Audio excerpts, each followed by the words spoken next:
Hello दोस्तों, नमस्कार। आप सभी के channel get pro yourself पर एक बार फिर से स्वागत है। दोस्तों, आज हम फिर से एक नई कहानी लेकर प्रस्तुत है। दोस्तों, कहानी का नाम है बेताल पचीसी पार्ट 1, एक राजा की 6 रानी। दोस्तों, चलिए कहानी शुरू करते हैं। लेकिन दोस्तों, उससे पहले आपको बता देना चाहते हैं कि कहानी अच्छी लगने लगे तो उसे लाइक कर देना और चैनल को भी सब्सक्राइब कर देना, जैसे कि मैं आपको वीडियो देता रहूं और आपको नोटिफिकेशन मिलता है। चलिए दोस्तों, शुरू करते हैं।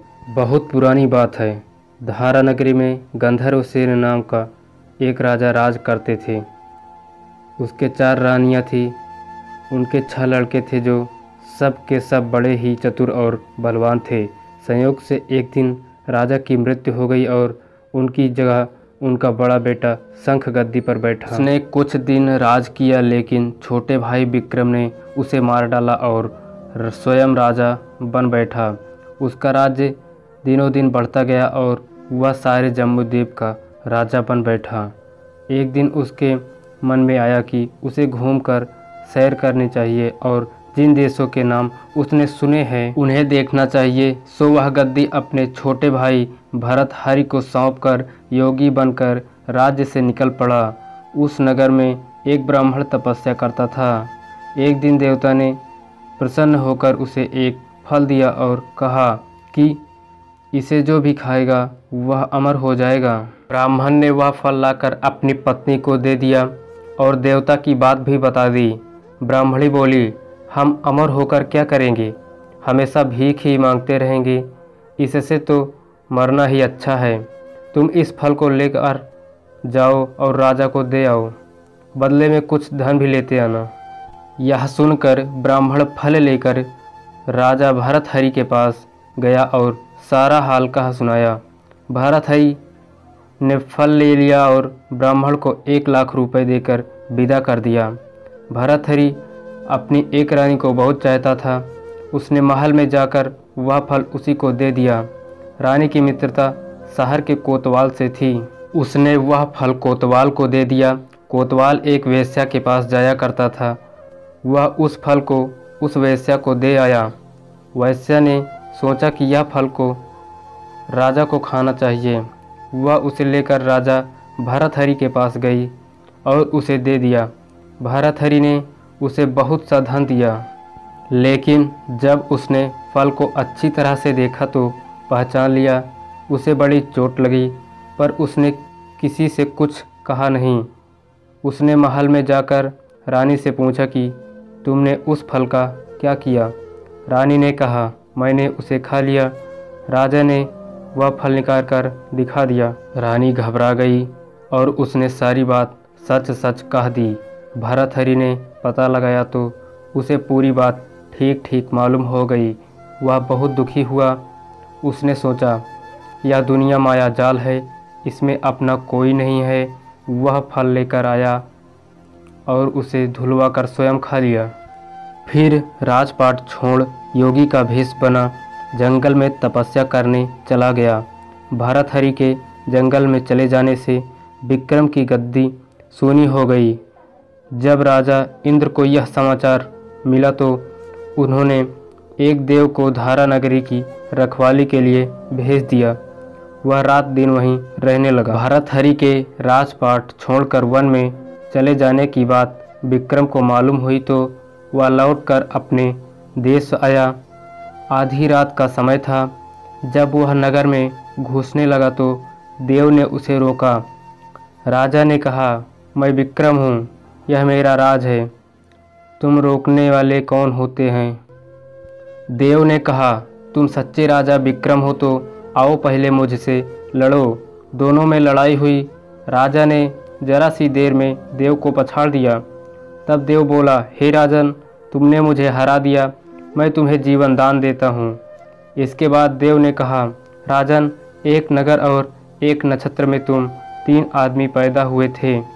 तुमने राजा के घर में जन्म लिया, दूसरे ने तेली और तीसरे ने कुम्हार के। तुम यहाँ का राजा राज करते हो। तेली पाताल का राज करता था। कुम्हार ने योग साध कर तेली को मारकर शमशान में पिशाच बना सिरस के पेड़ से लटका दिया है। अब वह तुम्हें मारने की फिराक में है, उससे सावधान रहना। इतना कहकर देव चला गया और राजा महल में आ गया। राजा को वापस आया देख सबको बड़ी खुशी हुई। नगर में आनंद मनाया गया। राजा फिर राज करने लगा। एक दिन की बात है कि शांतिशील नामक का एक योगी राजा के पास दरबार में आया और उसे एक फल देकर चला गया। राजा को आशंका हुई कि देव ने जिस आदमी को बताया था कहीं यह वही तो नहीं है। यह सोच उसने फल नहीं खाया, भंडारी को दे दिया। योगी आता और राजा को एक फल दे जाता। संयोग से एक दिन राजा अपना अस्तबल देखने गया था। योगी वहीं पहुंचकर फल को राजा के हाथ में दे दिया। राजा ने उसे उछाला तो वह हाथ से छूटकर धरती पर गिर पड़ा। उसी समय एक बंदर ने झटपट उसे उठा लिया और तोड़ डाला। उसमें से एक लाल निकला जिसकी चमक से सबकी आंखें चौंधिया गई। राजा को बड़ा अचरज हुआ। उसने योगी से पूछा, आप यह लाल फल मुझे रोज क्यों दे जाते हैं?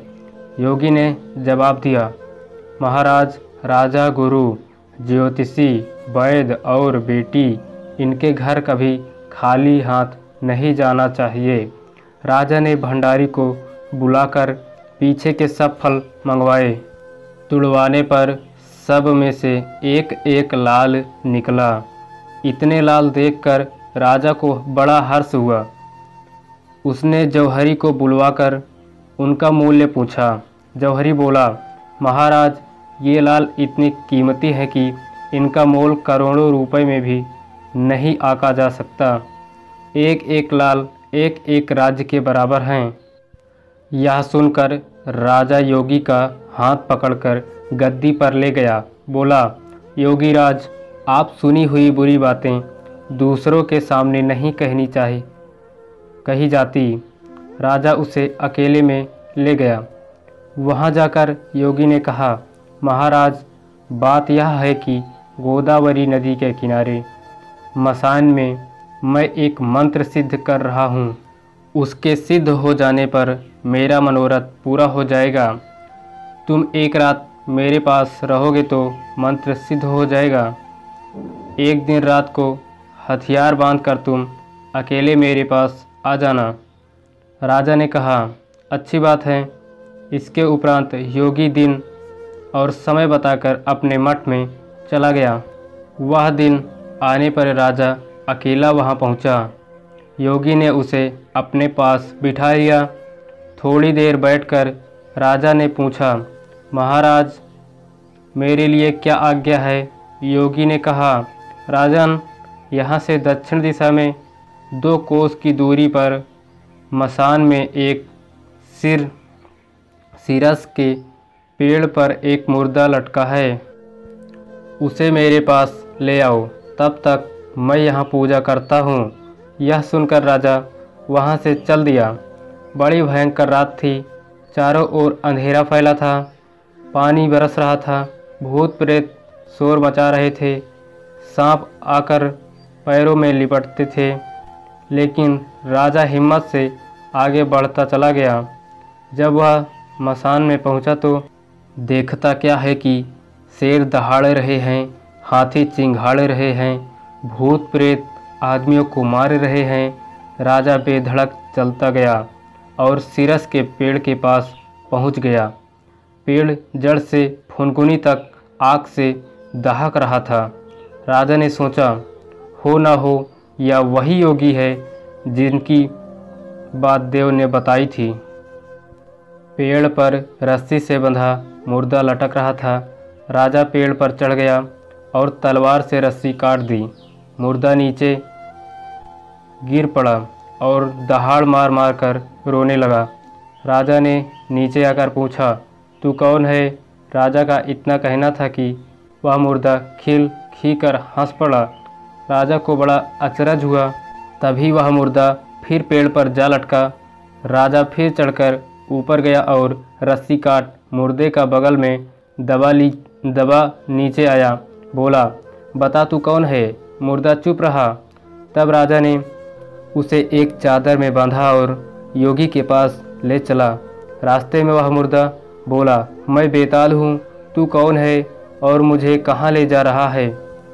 राजा ने कहा, मेरा नाम विक्रम है, मैं धारा नगरी का राजा हूँ, मैं तुझे योगी के पास ले जा रहा हूँ।